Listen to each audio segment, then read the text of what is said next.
咁咧就係今晚為大家預備嘅內容咧，繼續係收息 ETF 啦。咁呢隻 ETF 咧就標榜佢股息率咧有8%，而且係月派息嘅。咁就係3145華夏亞洲高息股票嘅 ETF。OK，咁係咪好嘅選擇呢？咁啊，今晚就同大家嚟探討啦。咁我咧就冇收任何嘅贊助㗎，即係呢個華夏咧就冇贊助我去講呢一個主題啦。所以我純粹係基於自己嘅分析，基於我睇到嘅公開嘅數據去分析下。OK，咁啊，所以咧就係冇受贊助嘅呢一個比較客觀嘅睇法啦。OK，嗱咁講今晚主題之前咧，咁我哋再重申咧，我哋係不提供投資建議嚇。咁啊，同埋咧，我哋係冇任何 WhatsApp 同埋 Telegram 嘅群組啊，咁所以咧我哋唔會拉人哋入群啊，有 WhatsApp 啊，有 Telegram 啊嘅群組啊，咁啊有俾呢個股票啊、收息股啊，嗰啲冇㗎嚇，我哋冇任何呢啲群組啊，我哋都唔提供投資建議啊。OK，嗱咁咧就今晚嘅主題就係呢隻3145華夏亞洲高息股票嘅 ETF 啦。咁佢所追蹤嘅指數有啲唔同啊，即係同我哋之前講嘅咩3466啊、3190啊唔同㗎。3466啊、3190啊，就主要係追蹤呢一個港股為主啦，或者中資公司為主啦。咁而呢隻3145咧，佢所追蹤嘅指數咧就係彭博亞太高息股40指數。OK， 變咗個範圍咧係擴闊咗啊，就不再限於中港嘅股市，而係擴闊到亞太區㗎嚇。咁事實上佢就係從彭博嘅亞太區大型指數、中型指數及小型股指數嘅成分股入邊篩選出40隻預計嘅股息率係比較高嘅啲公司啦。咁股息率係一個考慮因素啦。咁但係再配與嗰個流通市值啦、個成交金額啦、股本回報率啦，呢個股本回報率咧係非常之緊要啊，即係 ROE 啊。ROE 咧，其實我琴日喺呢一個選擇被動收入組合嘅構建嘅嗰個因素之一咧，其中一種咧，我會提到點樣為一啲嘅公司估值啦，包括為銀行股嘅估值啦，咁嘅 ROE 咧係其中一個好重要嘅因素啦。其實巴菲特咧都講啦，佢都係佢選股咧都係好睇一間企業嘅 ROE 夠唔夠高啊。咁啊同埋咧就係財務槓桿啦嚇，咁啊作為呢一個3145選股嘅篩選嘅標準啦。咁佢目標咧就係年化個息率咧就有8%，而且咧其實佢之前咧係每季派息㗎嚇，咁啊而家改為咧每月派息㗎啦。咁其實你講緊半年派一次好啊，一季派一次好啊，一個月派一次好啦，其實係各有各嘅呢一個優點與缺點啊。每月派息唔係一定好㗎，每月派息有咩唔好咧？有2點唔好啦，即係希望大家會喺希望每個月都派息，好開心收到，但係你要知道，同時你係犧牲緊啲嘢，犧牲緊啲乜嘢咧？有2樣嘢你犧牲咗啊。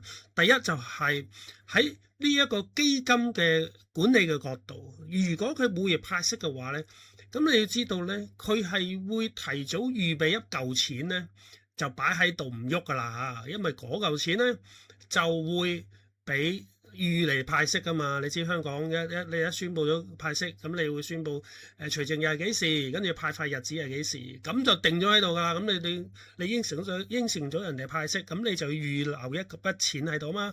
咁你嗰筆錢就唔會再愛嚟投資噶啦。咁你大家知道啦，呢啲咁樣嘅ETF，即係都係一個基金嚟啫嘛。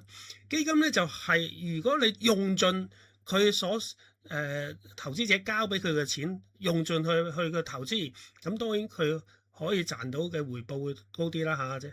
咁但係如果佢留多啲現金擺喺度等派息，咁你變相咧，你其實咧可以投資嘅錢就少咗啦。咁呢個咧就犧牲咗。第一就可投資嘅錢係少咗。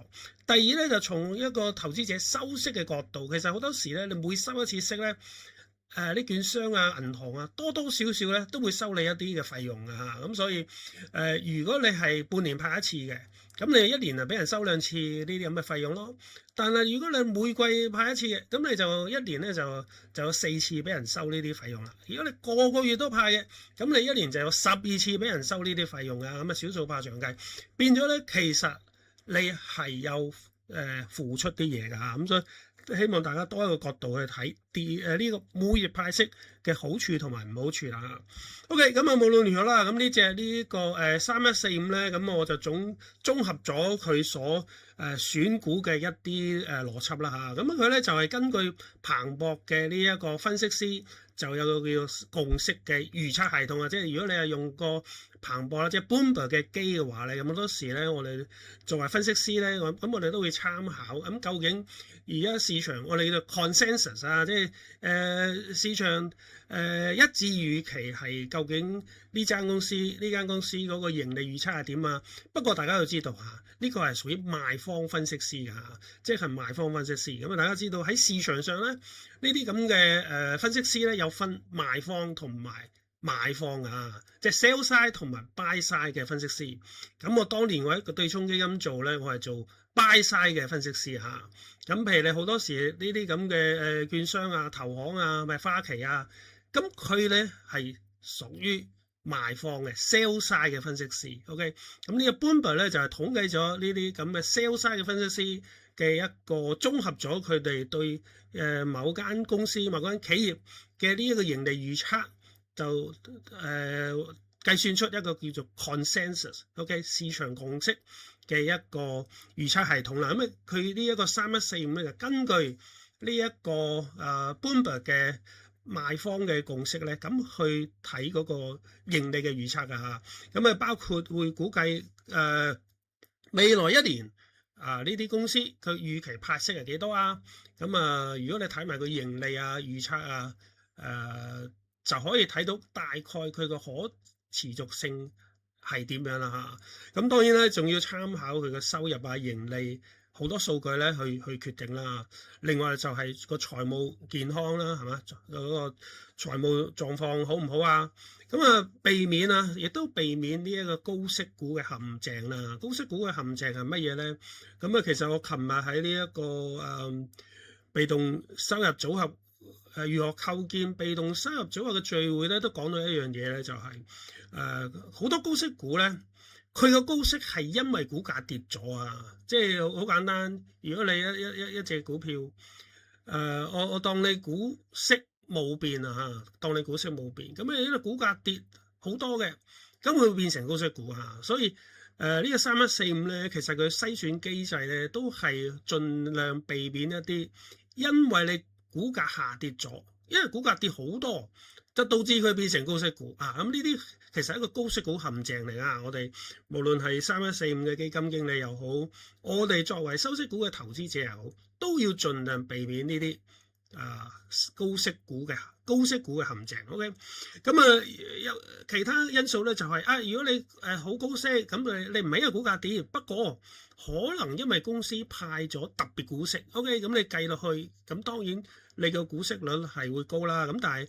如果係因為特別股息而拉高嘅呢一個股息率咧，咁亦都要考慮呢一個因素啊。咁所以盡量避免咧，就係因為公司派啲特別股息啊，或者避免呢啲公司未來嗰個基本因素變壞啊、變轉差啊，咁可能會減派息啊，或者甚至咧有啲公司咧就係停咗派息啊，即係盡量避免呢啲情況啦。咁另外咧就喺評估企業盈利能力方面咧，咁佢就會採用 ROE 啊，高股本回報率作為個篩選標準。咁我覺得呢一點係非常之好啊，即係好多時咧我哋睇一間公司嗰個點選擇一隻股作為你嘅被動收入組合咧，作為你嘅收息股組合咧，咁唔係淨係望住死板板咁啊！咁你而家股息率幾多啊？咁樣噶，唔係咁樣噶嚇。咁你要睇下佢嗰個公司嗰個盈利質素啊，嗰個派息嘅呢一個可持續性啊。嗱，咁其中一個因素咧就係佢哋嘅 ROE 啊，咁啊。所以呢個3145嘅基金經理亦都係採用睇佢個 ROE 為篩選標準嘅一個因素啦。咁我覺得係非常之好啊。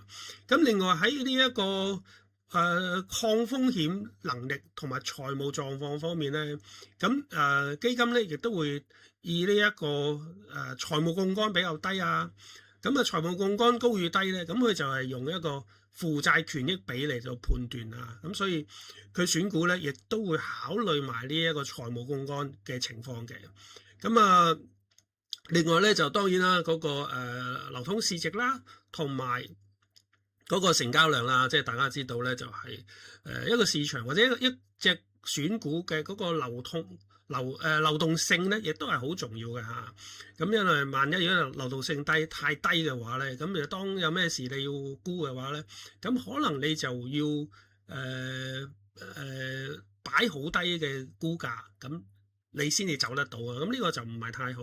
咁所以3145嘅選股其中一個考慮咧，亦都會睇90天平均成交金額，佢就定咗一個基本嘅門檻啦。即係如果你成交額太低咧，咁佢都唔會揀啦嚇。咁所以綜合嚟講咧，我覺得佢嗰個篩選股票嘅考慮因素咧，都比較全面㗎啦，即係包括公司嘅基本因素同埋市場方面嘅呢個因素啦，流動性啊、成交量啊，咁呢啲咧，咁我覺得係非常之好啊。咁另外咧就係有個特色就係3145咧係呢隻 ETF 啊，佢選股咧係唔包括日股嘅啊，亦都唔包括內地嘅 A 股嚇。咁佢主要嘅選股嘅成分股係包括咧。就係香港啦，香港市場啦，南韓啦，同埋啲東南亞國家，大概就有10個亞太區嘅地區嘅呢一個股市嘅股票啦。咁亦都盡日做到呢一個均衡配置啦嚇。咁行業方面咧，咁會覆蓋金融啊、電信啊、地產啊、工業啊同埋公用股多個行業啦嚇。咁同埋咧就係一啲周期性比較低嘅領域啦，避免一啲單一風險啦。咁3145呢隻 ETF 咧就係佢都會有個一個調整機制啊，就大概每半年咧就會調整一次啊。咁一般咧就喺每年嘅3月份同埋9月份咧就會作一個成分股嘅調整啊。咁呢個非常之好啊。咁包括佢成分股個組成會有可能有改變啦，同埋個權重，即使你嗰個成分股冇變，但係個權重咧，亦都有可能咧會再平衡啦 ，rebalance 啊。咁呢一個事實上喺今年3月咧，咁3145咧，亦都進行咗呢一個半年一次嘅成分股嘅調整啊。咁佢都幾大變化啦，佢就剔除咗13隻成分股。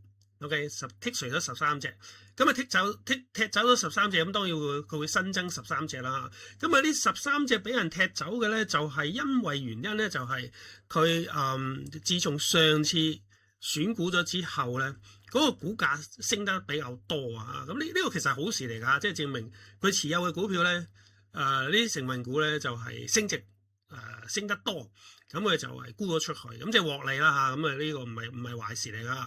咁你股價升得多嘅話咧，咁如果你嗰個股息嘅增加配合唔到股價嘅升幅嘅話咧，咁你嘅股息率咧就會跌㗎啦。咁跌咗，咁股息率咧就係唔符合個標準啦。咁就俾人踢咗出去啦嚇。咁呢一個3月份佢踢出乜嘢股票出去咧？其中一隻咧就中遠海能啊，1138。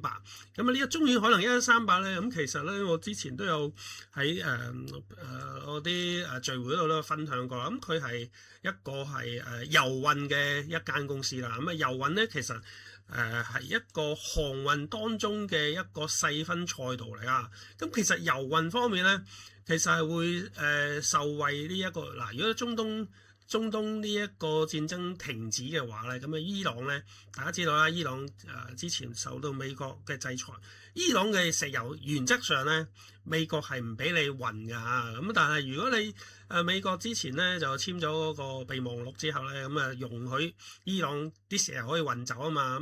咁可惜咧呢幾日又再衝突咗，咁又美國話取消咗。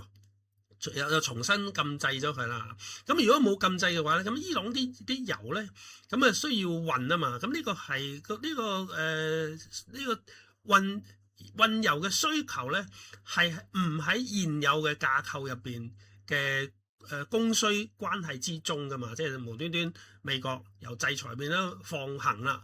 咁呢啲運力額外嘅運力嘅增加咧，咁亦對呢啲油運股咧係有幫助啦。不過可惜最近又呢幾日又打翻啊，又即係嗰個又制裁翻伊朗啦。咁但係無論如何，呢個中遠海能咧1138咧，主要咧係做呢個油運㗎。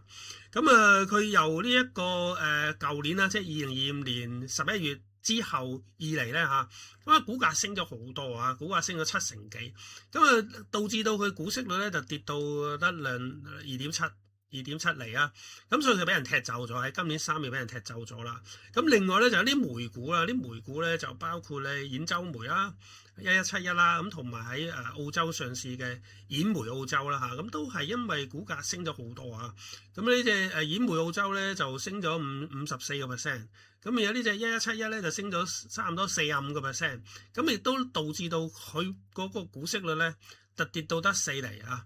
嘅兗煤澳洲跌到得4厘，咁啊兗州煤咧跌到得3厘7。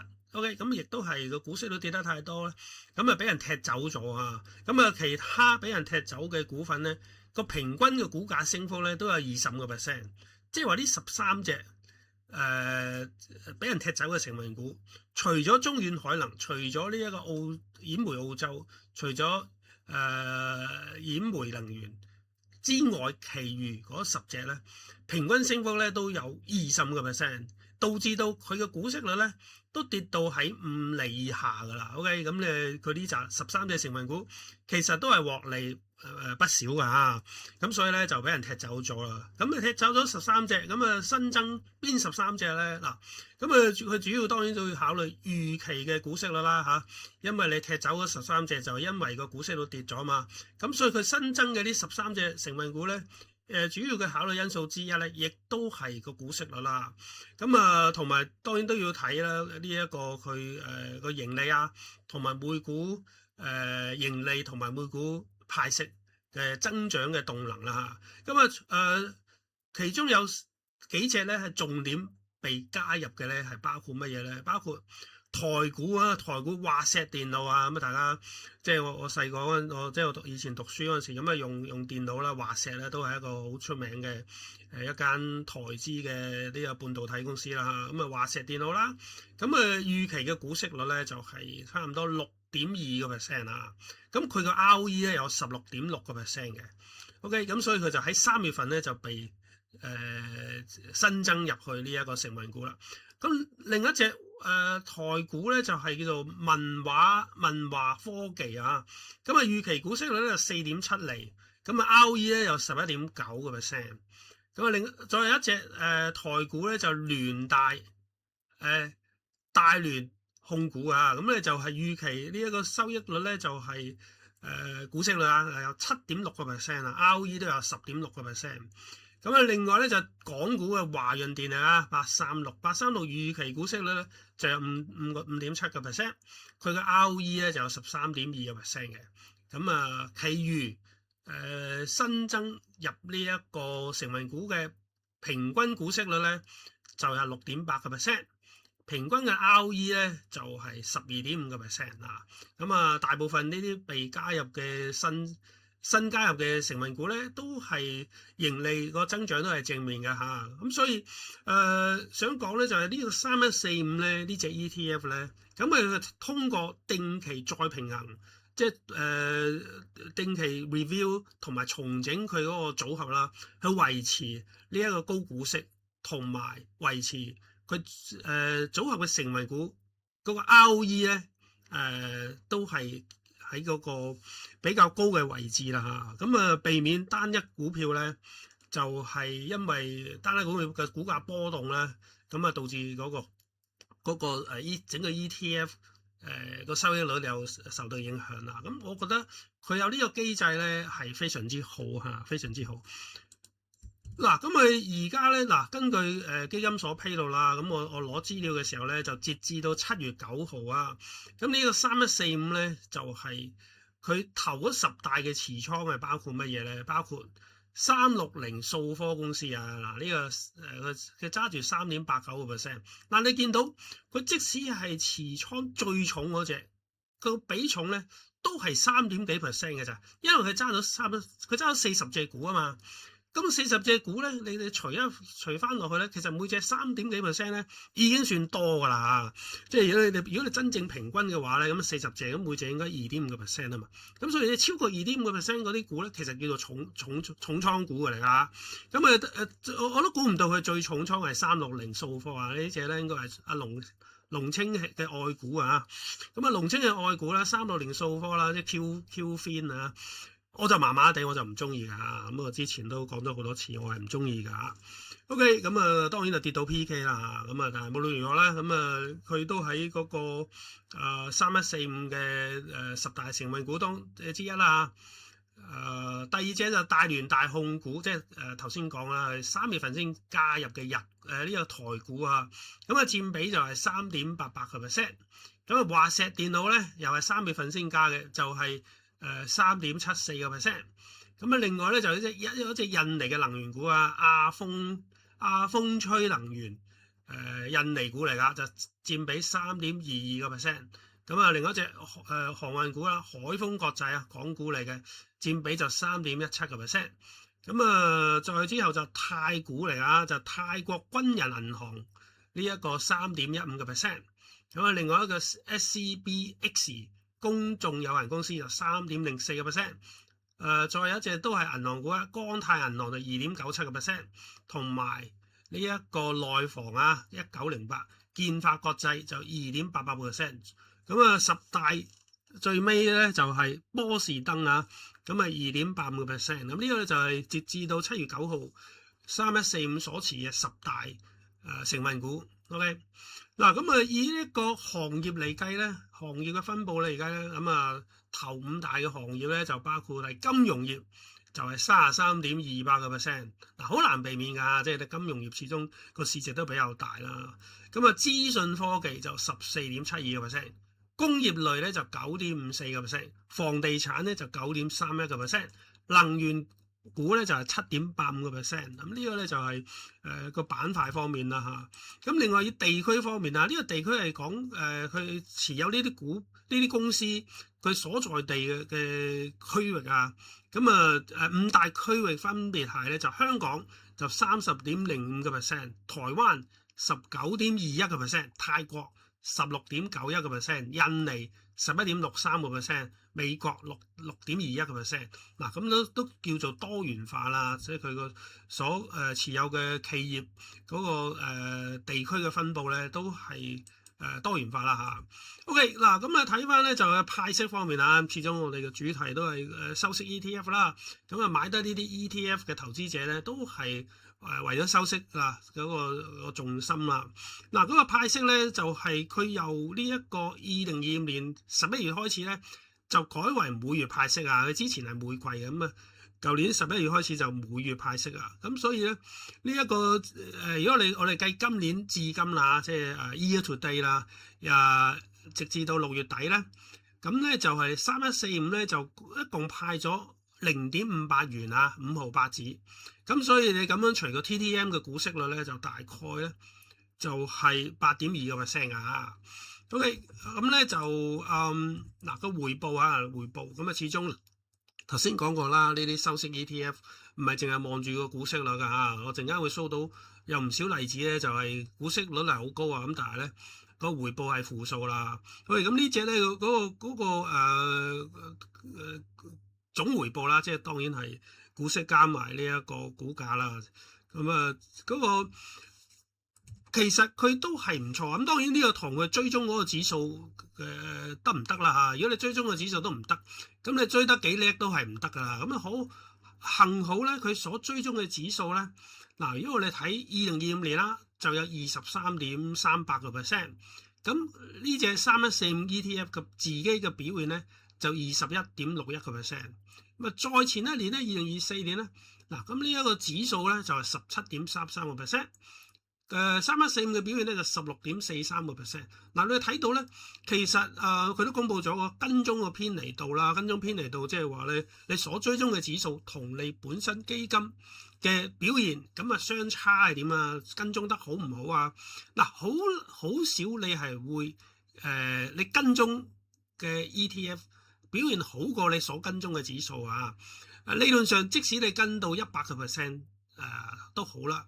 咁因為你係有費用噶嘛，咁所以咧通常呢一個跟蹤嘅偏離度咧通常都會係一個負數啊。問題只係負幾多，即係話咧你會表現咧個回報率咧係輕微低於你所追蹤嘅指數，因為你所追蹤嘅指數咧係冇費用噶。咁你去跟蹤呢啲指數咧，咁你個基金基金經理咁都有啲成本噶嘛，咁所以咧有啲費用咁佢跟蹤得嚟咧，大概呢一個都係1% 以下嘅呢幾年都係1% 以下。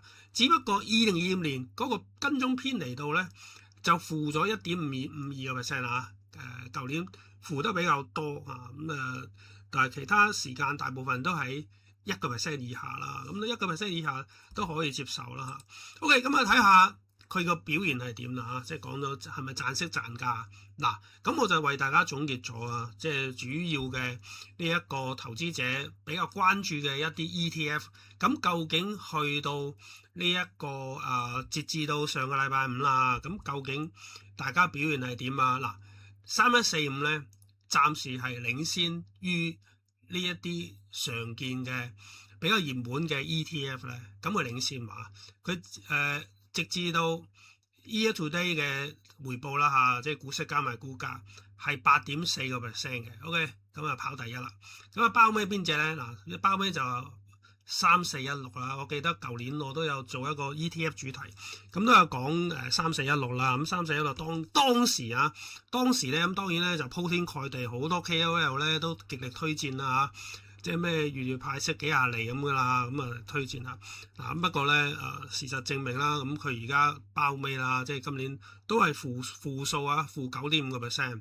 OK， 即係無論你睇你嘅股息率有10幾厘都好咁你唔係淨係睇個股息噶嘛，你買得呢啲收息嘅 ETF， 你都希望嗰個回報係正數你股息冇用嗱，好簡單你俾100蚊我每個月可以派息俾你每個月派10蚊俾你都得噶，不過派下你個本金越嚟越少啫嘛。OK， 咁咪冇意思噶，咁所以咧唔好淨係望住個股息率你要望埋個股價，所以總回報係最緊要，總回報係包括你嘅股息加埋你嘅股價表現。其實我都講過呢啲 ETF 嘅股價咧係跟佢個每股資產淨值咧係吻合嘅。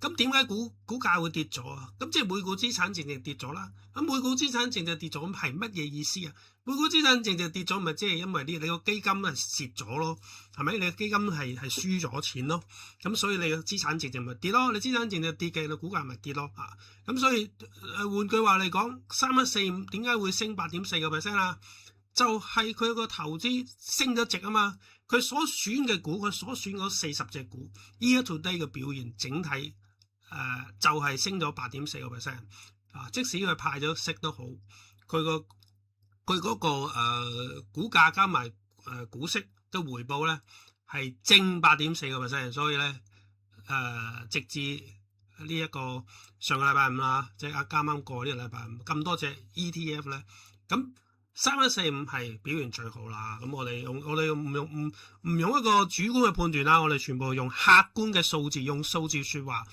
得就得，唔得就唔得。OK， 咁3416就係唔得啦OK， 咁講多都冇用啦，我哋用呢個表現去說話啦。OK， 咁呢個就完咗今晚為大家分享嘅呢一個 ETF 嘅內容咁進入問答環節啦。咁交個咪俾阿丁丁主持啦，唔該晒丁丁。